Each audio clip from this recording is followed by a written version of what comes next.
월세 300만 원. 은퇴 후 아무 일 안 해도 부부가 여유롭게 살 수 있는 돈입니다. 상상해보세요. 아침에 일어나서 등산 한번 다녀오고 점심엔 맛있는 거 사 먹고 저녁엔 손주들 용돈 쥐어주는 삶. 이게 바로 대한민국 모든 직장인의 로망, 건물주의 삶 아니겠습니까? 그런데 불과 2, 3년 전 단돈 5천만 원만 있으면 이 꿈을 이룰 수 있다고 사람들을 홀린 물건이 있었습니다. 바로 지식산업센터, 옛날 말로 아파트형 공장입니다. 대출 90% 나옵니다. 삼성, SK 들어옵니다. 주택수 포함 안 됩니다.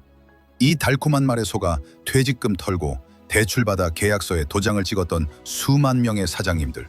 지금 2025년 현재 그분들은 어떻게 지내고 있을까요? 월세 300만 원은커녕 텅 빈 유령 건물에 매달 100만 원씩 관리비를 꼬박꼬박 갖다 바치며 피눈물을 흘리고 있습니다. 심지어 마피, 즉 마이너스 프리미엄 1억 원에 내놔도 거들떠보는 사람이 없습니다.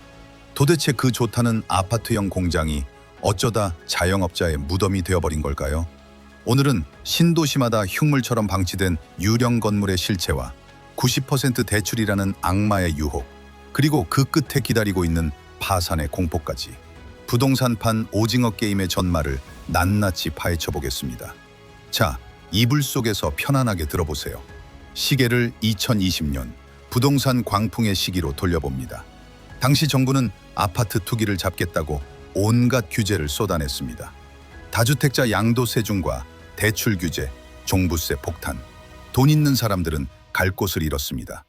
아니, 내 돈 어디다 굴려? 아파트는 이제 끝이야? 바로 그때 틈새 시장을 비집고 혜성처럼 등장한 게 바로 지식산업센터입니다. 시행사들은 플랜카드를 내걸고 이렇게 홍보했습니다. 여기는 주택수에 포함 안 됩니다. 종부세 없습니다. 전매 제한 무제한입니다. 이 말은 곧 여기서는 마음껏 투기하셔도 됩니다. 라는 뜻이었죠. 여기에 결정타를 날린 건 바로 대출이었습니다. 아파트는 대출이 40%, 50% 막혀 있을 때 지식산업센터는 무려 80%에서 90%까지 대출을 해줬습니다. 이게 무슨 뜻이냐? 분양가 5억 원짜리 사무실을 사는데 내 돈은 5천만 원만 있으면 된다는 겁니다. 나머지 4억 5천만 원은 은행 돈으로 채우고 월세 받아서 이자 내고도 남는다는 기적의 논리. 사람들은 계산기를 두드려 봅니다. 야, 5천만 원 투자해서 월세 200만 원 받으면 수익률이 대체 얼마야? 40%? 50%? 눈이 뒤집힐 수밖에 없었죠. 그렇게 너도 나도 계약금 1,000만 원을 들고 모델하우스로 달려갔습니다. 이때까지만 해도 그들은 몰랐습니다. 그 90% 대출이 나중에 내 목을 조르는 밧줄이 될 줄은요. 투자에 명분이 필요하겠죠. 시행사들은 기가 막힌 미래 가치를 팔기 시작합니다. 사장님, 여기 지도 좀 보세요. 평택입니다. 바로 옆에 누가 있죠? 삼성전자 반도체 공장이 들어옵니다. 여기는 용인입니다. SK 하이닉스 들어오는 거 아시죠? 삼성, SK 협력업체들이 줄을 서서 들어올 겁니다. 공실? 걱정 마세요. 없어서 못 팝니다. 이른바 대기업 낙수 효과. 사람들은 상상했습니다. 깔끔한 내 사무실에 대기업 협력사들이 입주해서 밤낮 없이 일하고 월세를 꼬박꼬박 내는 아름다운 모습을요. 동탄, 경택, 하남, 미사, 신도시마다 거대한 지식산업센터들이 우후죽순 올라갔습니다. 마치 짓기만 하면 다 팔리는 마법의 성 같았죠. 하지만 그들은 간과했습니다. 건물을 짓는 속도가 기업이 생기는 속도보다 훨씬 빠르다는 것을요. 그리고 삼성전자가 있다고 해서 그 옆에 있는 모든 건물이 삼성 건물이 되는 건 아니라는 사실을 말이죠. 그리고 약속된 시간 2024년과 2025년이 왔습니다. 건물들이 다 지어졌습니다. 입주가 시작됐죠. 그런데 현실은 어땠을까요? 지금 동탄이나 하남, 고양 향동 같은 곳에 가보셨나요? 밤에 가면 정말 무섭습니다. 10층짜리, 20층짜리 웅장한 건물이 통째로 캄캄합니다. 불 켜진 곳이라곤 복도 비상구 등과 1층 편의점 하나뿐입니다. 소위 유령 건물이 된 겁니다. 실제 데이터를 볼까요? 고양시의 한 지식산업센터는 입주 시작한 지 1년이 넘었는데 입주율이 20%도 안 됩니다. 1,000개 호실 중에 800개가 비어있다는 소리입니다. 복도마다 임대 문의 종이가 덕지덕지 붙어있고 그마저도 색이 발해서 펄럭거립니다. 부동산 사장님들도 고개를 젓습니다.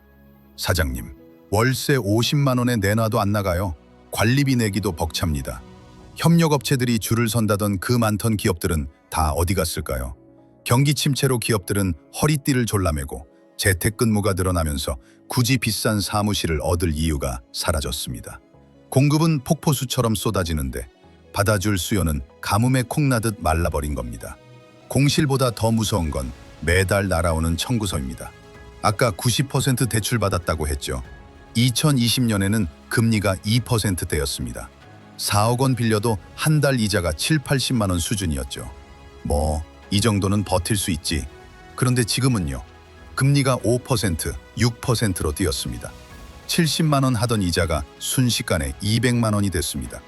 월세는커녕 텅 빈 사무실을 끌어안고 있는데 매달 은행에 200만 원을 갖다 바쳐야 합니다. 여기서 끝이 아닙니다. 지식산업센터에 숨겨진 복병, 바로 관리비입니다. 아파트 관리비를 생각하시면 안 됩니다. 이런 건물들은 기본 관리비가 평당 10,000원, 15,000원씩 합니다. 전용 30평짜리 사무실 하나 가지고 있으면 아무것도 안 해도 기본 관리비만 50만 원, 60만 원이 나옵니다. 대출 이자 200만 원에 관리비 50만 원, 매달 250만 원이 내 통장에서 삭제됩니다. 1년이면 3천만 원입니다. 연봉 3천만 원 벌기도 힘든 세상에 숨만 쉬어도 3천만 원을 뱉어내야 하는 지옥이 펼쳐진 겁니다. 은퇴자금 지키려다 오히려 노후를 저당 잡힌 셈이죠. 안 되겠다. 손해보더라도 팔고 나가자. 많은 분들이 뒤늦게 탈출을 결심합니다. 분양가 5억 원짜리를 4억 5천에 내놓습니다. 마피 5천, 전화 한 통 없습니다. 에라 모르겠다. 4억에 던지자. 마피 1억. 그래도 안 팔립니다. 왜냐고요? 사는 사람 입장에서는 그걸 사봤자 매달 250만 원씩 깨지는 폭탄을 떠안는 거니까요. 아무도 그 폭탄을 받으려 하지 않습니다. 게다가 더 끔찍한 건 계약금 포기조차 안 된다는 겁니다. 아파트 분양받았다가 포기하면 계약금 10% 날리고 끝낼 수 있죠. 그런데 지식산업센터는 중도금 대출이 실행된 순간부터는 마음대로 해지가 안 됩니다. 은행과 시행사가 놔주지 않거든요. 사장님, 끝까지 가셔야죠. 잔금 내세요. 안 내시면 신용불량자 됩니다. 이러지도 저러지도 못하는 진퇴양난. 결국 경매로 넘어갑니다. 요즘 법원 경매 사이트 들어가 보면 지식산업센터 매물이 쏟아집니다. 감정가의 반값, 3분의 1 값에 낙찰되기도 합니다. 5억 원짜리가 2억 원, 1억 5천만 원에 팔립니다. 그럼 남은 빚은요? 고스란히 내 빚으로 남습니다. 건물은 날아가고 빚만 남은 깡통 인생. 이게 바로 2025년 대한민국 지식산업센터 투자의 현주소입니다. 심지어 더 악질적인 상품도 있었습니다. 바로 라이브 오피스라는 겁니다. 사무실인데 화장실도 있고 다락방도 있어요. 여기서 먹고 자고 다 할 수 있습니다. 마치 오피스텔처럼 홍보했죠. 주택 규제는 피하면서 주거용으로 쓸 수 있다고 꼬드긴 겁니다. 하지만 이건 엄연한 불법입니다. 지식산업센터는 공장입니다. 사람이 사는 집이 아닙니다. 최근 지자체에서 단속이 강화되면서 싱크대 뜯어내고 바닥난방 철거하라는 시정명령이 떨어지고 있습니다. 안 하면 이행강제금 폭탄을 맞습니다. 주거용으로 세를 놨던 집주인들은 세입자 내보내고 원상복구 비용까지 써야 합니다. 법의 사각지대를 노린 꼼수 투자의 최후는 이렇게 처참합니다. 오늘의 이야기, 지식산업센터의 몰락. 여기서 우리가 배워야 할 진짜 돈 공부는 무엇일까요? 첫째, 정부의 규제에는 다 이유가 있다는 겁니다. 아파트를 규제하니까 규제 없는 곳으로 돈이 몰렸죠. 규제가 없다는 건 그만큼 보호장치도 없다는 뜻입니다. 안전장치 없는 롤러코스터를 탄 대가는 혹독했습니다. 둘째, 수요 없는 공급은 재앙이다라는 겁니다.